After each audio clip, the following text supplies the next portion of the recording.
Alright. Alright, so spawning in the top right portion of the map. Oh. Oh, and he is lagging. Oh, no. He did not like his potential name change there. Alright, and here we go. We have our orange Terran here, who is PewbsPoopPie, and that's the last time I'm going to say his name.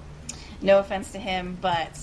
And spawning in the bottom left-hand corner, we have our teal Zerg, Mr. Trogdor, from the famous Homestar Runner internet meme that you guys should all have been checking out in that downtime we had. I think neither of these players have played this map, as neither of them had it in their computer. And we had to host as a result. We shall see. Yeah, it should be interesting. That third is definitely critical, so they might not know how many engagements happen and how critical that little choke there is. My favorite moment. Curious to see. My favorite moment in the Zeke Tuesdailies is always when I believe it's semifinals when we cast the first game on Calm Before the Storm, and we place bets on if people know about the Pocket expansion or not. Yeah, there's definitely a few things that always come up with the map. So there's this map can be, this map I think is pretty common. I haven't seen too many people who don't have it. But Calm Before the Storm, there's always confusion. And then the other one is the one map, Antigua, I think. GSL Antigua.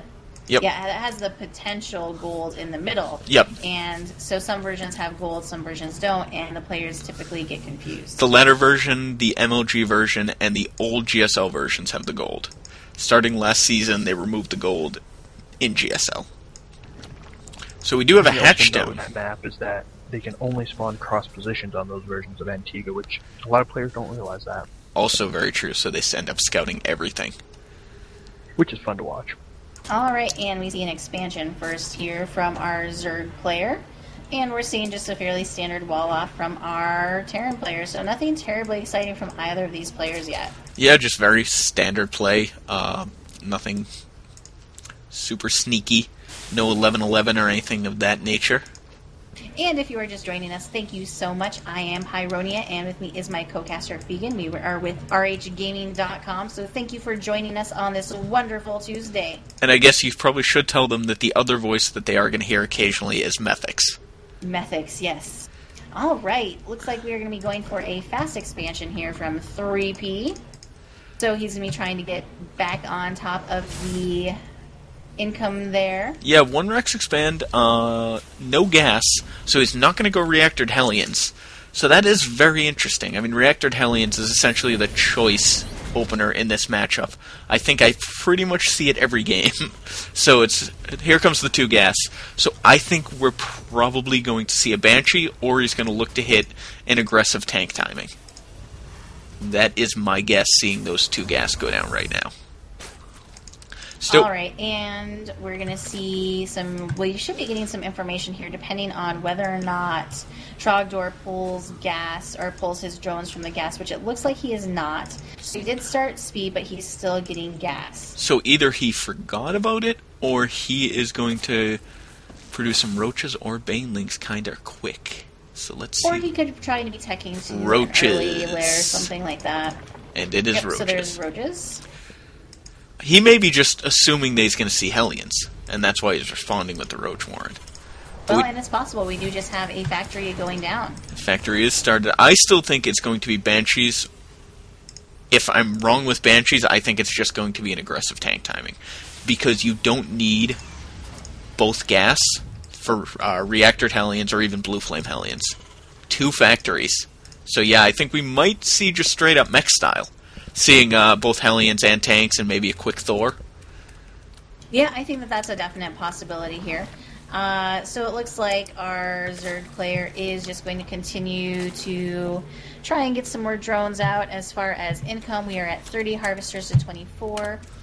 And we've got more roaches coming out, so he might be trying to hit a specific timing. Speed's about to finish. And we do have a wall for the Terran with a bunker, an eBay, and a barrack. So he's actually playing super safe right now. He just wants to get that expansion up, nice and secure, and get it going. I think we're going to see him take gas in the other 2 very soon if he is playing mech style. So we are seeing... Yeah, he's definitely going to need that if he's going to be going double tank. Reactor, a tech lab on his 2 factories. So it's going to be Hellions, tanks, and a starport has created. So we might be seeing either Medivacs or Banshees.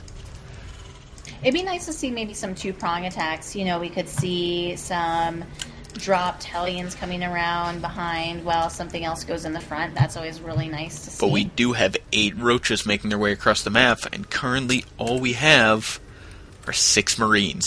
But they are in bunkers. Well, we've got another bunker coming up, too. So as long as he's fast on his repair, this could be shut down pretty quickly. But it looks like we do have Blue Flame is researching prior to Siege. Oh, that is interesting. You know, if he'd been going Siege right away, you know, and we definitely wouldn't have had a problem. But we have a Banshee on the way. Cloak has not been started yet. So let's see. Right, so here comes some repair. And Maybe a little bit more SCVs than was necessary. Yeah, but that's to be really safe there. That's more SCVs than he had surface area for. So he's going to take out those rocks at the natural to kind of get the larger surface area, and he's going to go after that bunker again. But there are 3 SCVs there, but the roaches are a little bit much, so he's pulling a whole ton more SCVs, more than needed again, so that is going to get repaired up. And it looks like he hasn't lost a roach yet, though there are 4 or 5 in the red. So really he's just kind of... the only thing that's actually been killed was this one sort of scouting ling over here. He's basically just being annoying. Oh, but the Banshee is up, so those roaches need to get the hell out of there. And there they go. But some of them are pretty low health. So, you know, if 3P does do some nice target firing on the low ones, he could do some damage. Absolutely. I mean, he can clear up most roaches he can, but he has exposed his Banshees, so we do have Spore Crawlers already coming up. So he's not going to get a ton of drone kills out of that. He is going to be pretty safe. Cloak is started. So if we do have a lair on the way. He doesn't have any Spore Crawlers over by his main, though. No, he only has does one not. in the mineral line of his expansion. He actually has a drone just sitting there in the middle of his main, getting run over by other drones. I wonder if there was a misclick there. Yeah, I wonder if he meant to Cloak make is it. Almost done. Oh, so he needs to get that up quick. Making its way over. We don't have any Overseers. Lair is just finished. Well, we do have Hydras, but... That's interesting. He is going Hydras. Hydras. A Hydra den, right? Yes. Okay. Actually, nope. And Spire's just now building? Wait, is there a Hydra den? I swear I thought I saw a building, but... No, it doesn't look it. Maybe I'm just looking the wrong... No, I might have looked at the lair. Maybe he misclicked and accidentally started one, but we do have the Spire coming up. So those Hellions are doing a good amount of damage, but there's a lot of Lings there, so he really needs to utilize those Roaches against the Hellions. But the Banshee is trying to destroy that that third base, and it is going to get a queen. So that is very unfortunate. So alright, and the second Banshee is joining the fray. So he does need to uncloak that other Banshee there. There's no reason to have it cloaked right now since nothing can actually shoot up. Hit it. Back at home, Mr. Pie is adding another factory that just completed an armory. He is starting siege mode, but still producing Hellions. And a tech lab is going on that additional factory and is still producing Banshees. So we're going to see Banshees... And he is getting his second expansion. Banshees, Thors, tanks, and Hellions, which is unbelievably frustrating to play against with Zerg. You really need to get good Mutalisk Harask to make this effective. Yeah, we have 2 Mutalisks, but I think that's not going to be enough. Alright, so another engagement here. Those Banshees doing an awesome job. So we've got 9 kills on that one. She's up to a corporal. They're just like, roaches, you cannot puke to me or shoot up. Your poor little spit... I don't know, what would be... Your mouths aren't strong enough to spit up that high. Well, they're just... the issue there. They're not angled correctly, I don't think. Yeah, we have one Overseer that's about to pop, but unfortunately it's just not been fast enough. No. We really needed to get some Overseers up. So many Queens are dying. I think he's killed at least 3 Queens. But those Banshees are... I don't like the Banshees attacking the Lings, though. I mean, the Lings are so cheap to reproduce. He really needs to be going after workers. But he can't get in the mineral line. We've got a Captain Banshee, so we've got a 19-kill Banshee. Oh, that died, and 5 kills. So, considering he only built 3 Banshees, you know, they did a lot of damage there. It was nice. None of it was economic, though. He, in fact, hasn't killed 1 worker yet. No, he's killed 1 worker. He did deny the third. He did deny the third. He denied the third, and he killed off a lot of Queens, which is just obnoxious. So, interestingly, I think he might be quite afraid of the Muta, so he is getting his turret upgrade. He did also... one of those upgrades that you sort of see people get when they don't know what else to get. I actually really love this upgrade when you're going mech style. A couple reasons, because your eBay isn't going to be upgrading your Bio Ball. Because It's useless to do that. And 2, if you only have 1 or 2 Thors and not a lot of Marines, you're super susceptible to Mutalisk Harass. So if you get this additional distance, you're going to be able to get more shots off the mutas, kill them off a little bit quicker until your Thor count is up to a reasonable amount. Yeah, and he has gotten very protective, very few holes as far as his perimeter goes with turrets. That is like a Bronze League ring, if you ask me. That is a lot of turrets. Really serious about Muta not getting into his name. Yeah. He is. He's very serious. Unfortunately for our Zerg player, he is behind by 10 workers to our Terran player, who's just about to drop his third. I suppose. And so he's behind by workers, and the Terran has all those mules. I suppose I am partially incorrect saying that he didn't do a ton of economic damage. He didn't kill a worker, but he forced so many other units. Right, he did. So that's how he did the economic damage. And he was definitely a little bit larva-starved there from killing off all those queens. So the mutas are going to work their way into the base and find that, well, I can't get in anywhere. So he really needs to use those mutas to keep map control, map vision, and just kind of get anything that comes out without Thors. Alright, so it looks like we do have a force coming over here. We've got a Ling Roach force. But unfortunately I don't see it being very effective. No. Yeah, we've already got quite a bit of an army over here down by the third for our Terran player. Yeah, but the Hellions have +1, so they basically just one-shot the Lynx at that point. We do have an engagement, and the Roaches are pushing in, and there aren't a lot of tanks there, but they are going to get cleaned up pretty easily. So that Thor took care of a lot of it. There's only 4 tanks there, so a shit ton of Roaches could be super effective there. And I actually wouldn't be surprised if we saw some burrowed Roaches, which would be very excellent because there. Oh no, there is detection. We have the continuation of the Bronze Lead ring. There. So we have a Raven around there. I was curious actually if he was gonna. Oh yeah. Oh, so he's morphing this.